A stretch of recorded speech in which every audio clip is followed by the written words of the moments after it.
Dear student, एक बार फिर से आपका फिजिक्स विद एस के ऑनलाइन क्लासेज में आपका हार्दिक अभिनंदन। और आज मैं आपके जो नेक्स्ट लेक्चर है वो आपको मैं पढ़ाऊंगा कि विद्युत शक्ति और विद्युत ऊर्जा क्या होता है, इलेक्ट्रिकल एनर्जी और इलेक्ट्रिकल पावर क्या होता है। देखो, विद्युत ऊर्जा पहले मैं टॉपिक पढ़ाऊंगा आपको कि विद्युत ऊर्जा क्या होता है। क्या होगा आपके पास, विद्युत ऊर्जा, इलेक्ट्रिक एनर्जी। ये विद्युत ऊर्जा क्या होता है कि विद्युत ऊर्जा क्या होता है, मान लिया मेरे पास कोई एक चालक तार है, कि ये मेरे पास कोई चालक तार है। इस चालक तार को मैंने एक V वोल्ट की बैटरी से जोड़ दिया, इस बैटरी से जोड़ दिया, V वोल्ट की बैटरी से जोड़ दिया। तो इसमें जो आवेश उपस्थित, जो यहाँ पे आवेश है, मान लिया इस पर Q आवेश उपस्थित है, एक यहाँ पे उपस्थित है, तो के विद्युत स्रोत, अब ये इस बैटरी द्वारा ही क्या होगा कि ये आवेश गतिमान होकर एक बिंदु, यहाँ पे बिंदु A और यहाँ पे बिंदु B है, तो क्या करेगा कि विद्युत स्रोत अथवा बैटरी द्वारा आवेश को एक सिरे से, आवेश को यहाँ पे Q आवेश था, यहाँ पे भी ये आवेश यहाँ पे चला गया Q, तो विद्युत स्रोत अथवा बैटरी द्वारा आवेश को एक सिरे से दूसरे सिरे तक ले जाने के लिए किया गया कार्य ही क्या कहलाता है, विद्युत ऊर्जा कहलाता है, इलेक्ट्रिकल एनर्जी कहलाता है। विद्युत ऊर्जा को W से प्रदर्शित किया जाता है। किसे प्रदर्शित किया जाता है? W से प्रदर्शित किया जाता है। मैंने मान लिया मेरे पास कोई एक चालक तार है, उस चालक तार में I एम्पियर की धारा प्रवाहित हो रही है। कितनी एम्पियर की? कि उस चालक तार में I एम्पियर की, उस चालक तार को V वोल्ट की बैटरी से जोड़ने पर I एम्पियर की धारा प्रवाहित हो रही है, और इसमें आवेश कितने Q है, वो धारा समय, कौन से समय, विषुवोल्टी समय में प्रवाहित हो रही है।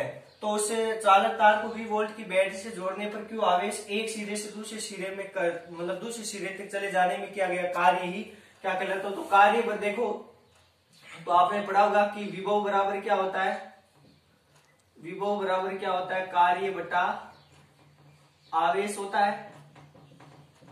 इसलिए कार्य बराबर क्या हो जाएगा, विभव इंटू आवेश। आगे बात समझ में, तो कार्य को W क्योंकि किया गया, कार्य क्या कहलाता है, विद्युत ऊर्जा। विभव को V से, आवेश को Q से। अब आपको पता है कि Q बराबर क्या होता है, Q बराबर होता है ना कि I बराबर क्या होता है, कि आप लिख सकते हो, क्योंकि Q बराबर क्या होता है, IT होगा Q बराबर, क्योंकि आवेश बराबर क्या होता है, I एम्पियर धारा प्रवाहित हो रही T समय में, तो W बराबर V इंटू Q की जगह मान रख दिया I और T। अब आपको पता है कि अब इसकी जगह आपके V की जगह मान क्या रख सकते हो कि V बराबर क्या होता है, IR होता है। तो इस V की जगह मान क्या ले सकते हो आप, V की जगह मान ले सकते हो IR, ओम के नियम से V बराबर, तो IR इंटू IT। तो W बराबर क्या हो गया, I से I को गुना किया, I स्क्वायर RT। फिर इसी समीकरण में क्या ले सकते हो, अब I बराबर क्या होता है, यहां से देखो I बराबर क्या हो जाएगा, I बराबर हो जाएगा V अपॉन R। इस I की जगह मान रख दो, तो W बराबर I की जगह मान रखा V square upon R square RT। एक R से R कैंसिल, तो W बराबर क्या हो गया, V square T upon R। ये सूत्र हो गए किसके, कि आपके ये सारे सूत्र हो गए, वो सूत्र किसके हो गए जाते हैं, ये सूत्र हो जाते हैं आपके सारे की विद्युत ऊर्जा के सूत्र हो जाते हैं। और विद्युत ऊर्जा का जो मात्रक होता है वो क्या होता है, एक तो होता है जूल होता है, क्योंकि कार्य का मात्रक क्या होता है, एक, इसके तीन मात्रक होते हैं, एक होगा जूल, एक होगा इलेक्ट्रोवोल्ट जिसको ईवी से प्रदर्शित किया जाता है, एक होता है किलोवाट घंटा, उसको kWh से प्रदर्शित किया जाता है कि 1 किलोवाट घंटा में कितने जूल होंगे, 3.6 इंटू 10 की घात माइनस के 6 जूल होते हैं।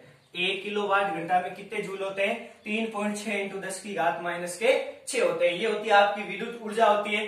अब विद्युत ऊर्जा के बाद में आपके जो टॉपिक आएगा वो क्या होती है, विद्युत शक्ति क्या होती है। क्या आएगा आपके पास टॉपिक है, विद्युत शक्ति, इलेक्ट्रिकल पावर, विद्युत शक्ति।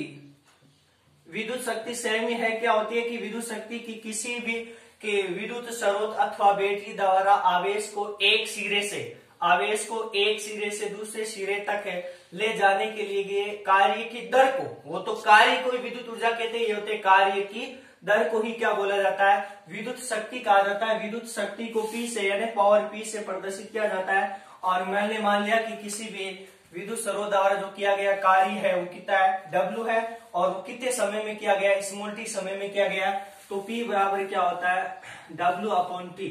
अब इसका यहां से एक मात्रक हो गया शक्ति, इसका कार्य का मात्रक क्या होता है, जूल बटा समय का मात्रक क्या होता है, सेकंड। क्या हो जाएगा इसका कि जूल बटा सेकंड भी इसका मात्रक होता है शक्ति का। और वैसे शक्ति का मात्रक होता है आपके वाट भी होता है। जूल बटा सेकंड को क्या बोला जाता है, वाट भी कहा जाता है। तो विद्युत शक्ति क्या होती है कि किसी भी बैटरी विद्युत स्रोत अथवा बैटरी द्वारा आवेश को एक सिरे से दूसरे सिरे तक ले जाने के लिए किए गए कार्य की दर को क्या बोला जाता है, विद्युत शक्ति कहा जाता है। अब आपने पढ़ा होगा कि W बराबर क्या होता है, क्योंकि विभव बराबर कार्य बटा आवेश होता है, तो कार्य बराबर क्या होता है, V इंटू Q होता है। तो W बराबर V इंटू IT। तो P बराबर क्या हो जाता है, V into IT upon T। T से T कैंसिल, तो P बराबर क्या हो गया आपके पास, ये यहां से न्यूमेरिकल क्वेश्चन पूछा जाता है, ये सूत्र काम होता है P बराबर VI। क्या होता है कि शक्ति बराबर क्या होता है, विभव इंटू विद्युत धारा के गुणनफल को क्या बोला जाता है, शक्ति कहा जाता है। और यहाँ से आपका देखो ओम के नियम से V बराबर क्या लिख सकता हूं मैं, IR मान रख दिया। तो P बराबर IR इंटू I। तो P बराबर क्या हो गया, I² R। एक सूत्र ये भी हो गया। अब यहाँ से मैं I का भी मान रख सकता हूँ कि I बराबर क्या होते हैं, V/R होता है। तो P बराबर V² upon R² into R। एक R से R कैंसिल, तो P बराबर क्या हो गया, V² अपॉन R। ये इसके तीन सूत्र है। तीन सूत्र न्यूमेरिकल कैसे भी आ सकता है। P बराबर W/T होता है, या हो सकता है P बराबर VI होता है, या P बराबर V² बटा R। और वैसे शक्ति का जो एक है, आपके शक्ति के अन्य मात्रक होते हैं, विद्युतीय शक्ति के जो आपके अन्य मात्रक होते हैं वो क्या क्या होते हैं, विद्युत शक्ति के आपके अन्य मात्रक होते हैं। एक होता है किलोवाट होता है, सॉरी, शक्ति के अन्य मात्रक एक जूल बटा सेकंड या वाट होता है। एक होता है किलोवाट घंटा, जिसमें 1 किलोवाट घंटा बराबर कितने वाट होते हैं, 10⁻³ वाट होते हैं। 1 मेगावाट बराबर 10⁻6 वाट होते हैं। एक हस्वी शक्ति बराबर क्या होता है कि एक HP बराबर क्या होता है, 746 वाट होता है। और एक होते हैं आपके घरों में देखा होगा कि विद्युत यूनिट कैसे प्राप्त किया जाता है। विद्युत यूनिट प्राप्त करने के लिए एक ही सूत्र है कि PhD बटे 1000। PhD बटे 1000। P का मतलब कुल पावर इंटू कुल घंटे इंटू कुल दिन बटे 1000। ऐसे ध्यान रखना, PhD बटे 1000। P का मतलब कुल शक्ति इंटू कुल घंटे इंटू कुल दिन बटे 1000। यही थे आपके टॉपिक।